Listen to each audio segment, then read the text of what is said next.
زاہد حسین پاکستان کے نمبر 1 کے پائے کے فوٹوگرافر رہے. جس طرح انہوں نے آمریت کے دور میں صحافیوں کو لگنے والے کوڑوں کے حوالے سے وہ تصاویر دی جو نیشنل اور انٹرنیشنل میڈیا پر نشر ہوئیں، ہم سمجھتے ہیں کہ پاکستان کے ایک واحد فوٹوگرافر کا بہت بڑا کارنامہ تھا جس کو جتنا خراج تحسین پیش کیا جائے وہ کم ہے. تو ایم آر ڈی کی موومنٹ میں زاہد بھائی کو میں جب دیکھا کرتا تھا تو وہ فوٹوگرافری کر رہے ہوتے تھے، شیلنگ ہو رہی ہوتی تھی، لاٹیاں چل رہی ہوتی تھی، گولیاں چل رہی ہوتی تھی.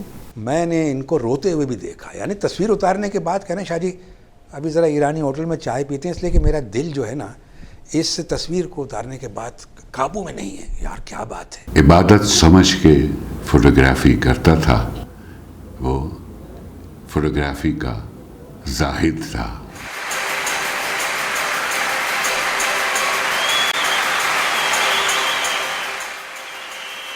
خاموش کہانیوں کا خالق زاہد حسین. زاہد حسین نیوز فوٹوگرافی کے میدان کا ایک شاندار اور منفرد نام، جس کی پہچان اس کی سیاسی تصویریں ہیں جو تاریخ کا حصہ بن چکی ہیں. زاہد نیوز فوٹوگرافی میں اپنے پیشے سے کمٹمنٹ کا دوسرا نام ہے. اس کی تصاویر آرٹ، تخیل اور جمالیات کا حسین امتزاج پیش کرتی ہیں. کسی شاعر نے کہا تھا کہ تصویر تیری دل میرا بہلا نہ سکے گی، مگر زاہد حسین کی حسین تصاویر دل دہلانے والی بھی ہیں اور دیکھنے والوں پر سحر بھی طاری کر دیتی ہیں. وہ کیمرے کی آنکھ سے دنیا اور اس میں رہنے والوں کو کسی اور آنکھ سے دیکھتا ہے. یہی اس کے کیمرے کا حسن ہے. 1969 سے میں نے اپنے کیریئر کا آغاز کیا ہے، اور اس سے پہلے میں یہ بتانا چاہوں گا کہ میری پیدائش 1950 کی ہے. وہ 19 سال کی عمر میں نے اپنا پروفیشن شروع کر دیا تھا، اور انٹر سائنس کرنے کے بعد، کیونکہ والدین کوئی زیادہ کھاتے پیتے تو نہیں تھے، روزمرہ کا جو کام تھا وہ کرتے تھے، اور انہوں نے ہمیں پڑھایا. میں نے انٹر تک تعلیم حاصل کی، انٹر سائنس 66 میں. اس وقت جو ہے وہ انٹر مناسب ایک ہوتا تھا کہ آدمی نے چلو 12 جماعت پڑھ لی ہے، اور بی اے تو بڑا آدمی کہلاتا تھا. تو بہرحال انٹر کرنے کے بعد پھر میں، چونکہ اسکول میں ہمارے استاد تھے فارسی کے ساجد صاحب، انہوں نے ایک فوٹوگرافک کلب بنایا. اس وقت میں 9th کلاس میں تھا وہاں پہ. تو پہلی دفعہ وہ اناؤنس ہوا، اور پھر انہوں نے نوٹس بورڈ پہ لکھا کہ جن لڑکوں کو شوق ہے فوٹوگرافی سیکھنے کا وہ نام لکھوا دیں. ہم نے بھی لکھوا دیا. وہاں سے ہم نے بیسک فوٹوگرافی سیکھی ان سے. وہ یہی تھی کہ اس زمانے میں سب سے مشہور کیمرہ تو کوڈک کا ایک ڈبہ کہلاتا تھا، اور وہ 6 روپے کا تھا، جو کم از کم میں تو پہلے سوچتا رہا کہ والد کے پاس جاؤں کہ نہیں جاؤں، اتنے پیسے مانگوں بہت بڑے. 4-8 آنے تو ملتے تھے خرچے کے.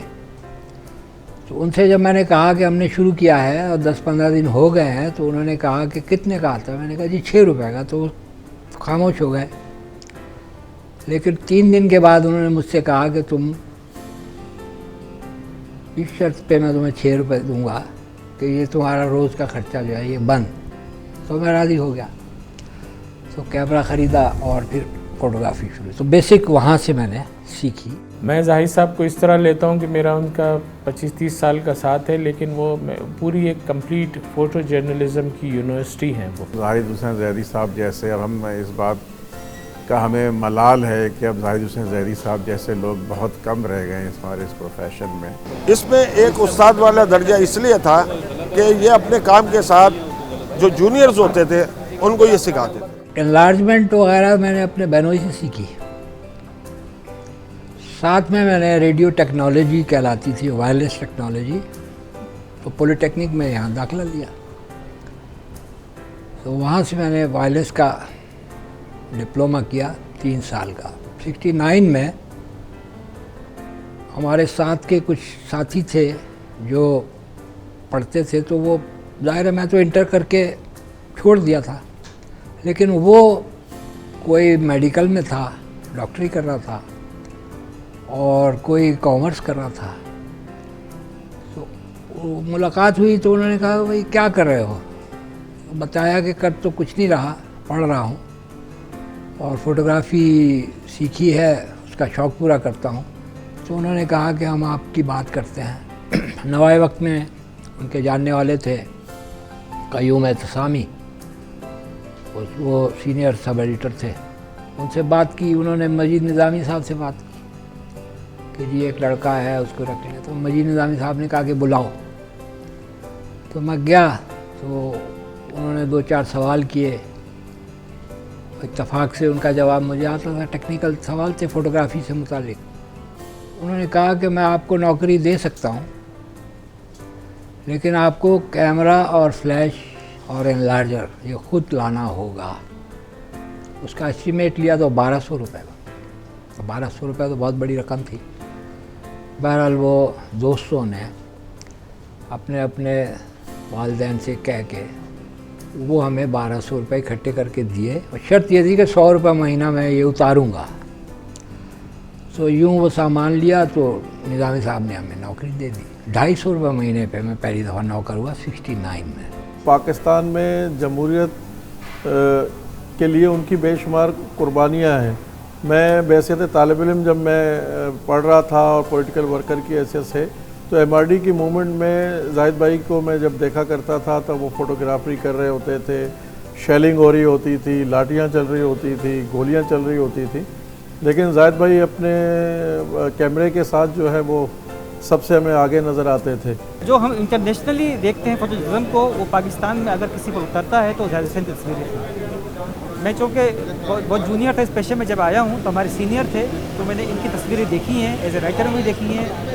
जब इन्होंने द न्यूज़ ज्वाइन किया तो हमने वहाँ भी तस्वीरें देखी हैं। तो तस्वीर में, इनकी तस्वीर में किसी कैप्शन की ज़रूरत नहीं होती। यहाँ एक शख्सियत का मैं तज़किरा करूँगा।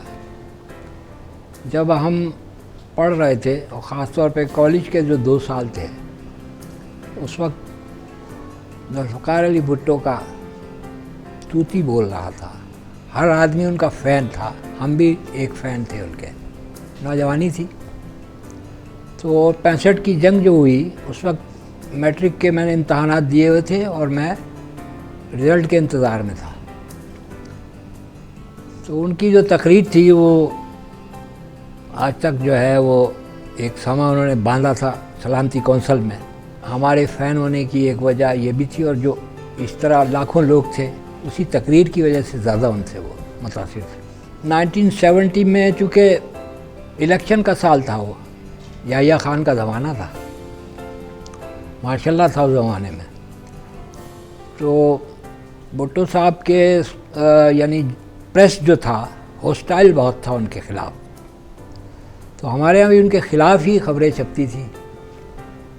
उसमें एक साहब थे ज़फ़र ऐवान, उन्होंने एक इंटरव्यू किया था ज़ुल्फ़िकार अली भुट्टो से, आलिम ख्वाब में इंटरव्यू। एक ख्वाब में एक इंटरव्यू कर लिया उन्होंने, और जितनी वो ऐसी तैसी कर सकते थे उस शख्सियत की उन्होंने, और वो छपा। लेकिन उसके लिए उन्होंने कहा जी तस्वीरें चाहिए, 2-4 भुट्टो की आप तस्वीरें दे दें। तो भुट्टो साहब जब भी आते जलते वलते करते थे तो शौक़ में मैं जाके ज़रूर बनाता था, हालांकि असाइनमेंट मेरा नहीं लगता था क्योंकि वो अखबार सपोर्ट नहीं करता था, कोई भी अखबार सपोर्ट नहीं करता था। उसी बिना पे उन्होंने फिर मसावात अखबार निकालने का फ़ैसला किया, अपना पीपल्स पार्टी का अखबार। तो जब उन्होंने ये फ़ैसला किया तो हमें भी पता चला, तो हमने भी कहा जी हमें नौकरी दे दें आप। तो उन्होंने मसावात में हमें नौकरी दी। तो 3 फ़ोटोग्राफ़र हम वहाँ पे हुए। और वो चूँकि उस ज़माने में सोशलिज़म और ये लिबरलिज़म और इसका भी था, और साथ में फिर दूसरी तरफ जमात इस्लामी थी, तो काफ़ी क्लैश चल रहा था दोनों पार्टियों में सियासी तौर पे। तो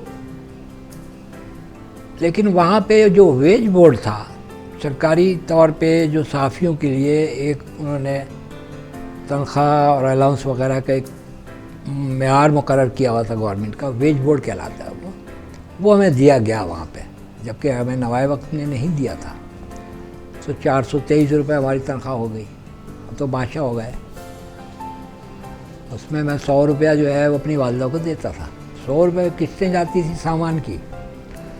और इस लड़के जो हमारे साथ के पड़े थे, इकट्ठे रहते थे, तो मैं भी उनके साथ रहने लगा।